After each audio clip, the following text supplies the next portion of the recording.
Hey guys! So, nandito po kami ngayon sa San Fernando, Romblon at pupunta po kami ngayon sa pangalawa sa pinakamatandang simbahan sa buong Pilipinas at yon ay matatagpuan sa Barangay Asagra, San Fernando, Romblon. Halina't samahan nyo kami. Let's go!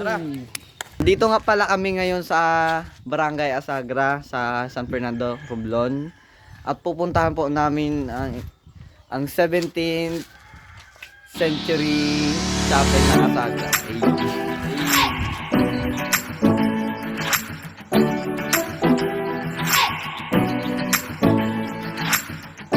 Punta na po kami sa pangalawang pinakamatandang simbahan sa buong Pilipinas.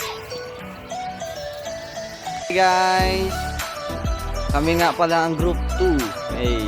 At ang topic namin na napili ay Preservations of Cultural Heritage.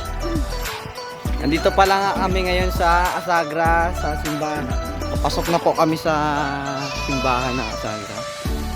Ayan guys, po tayo nakatulog si Papa.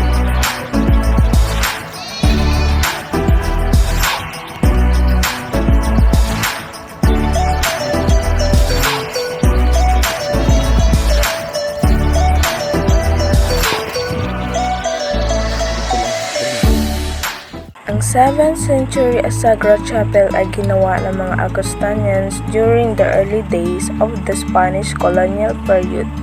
It is said to be one of the oldest religious buildings in the area, supposedly predating the Romblon Cathedral and the Church Banton.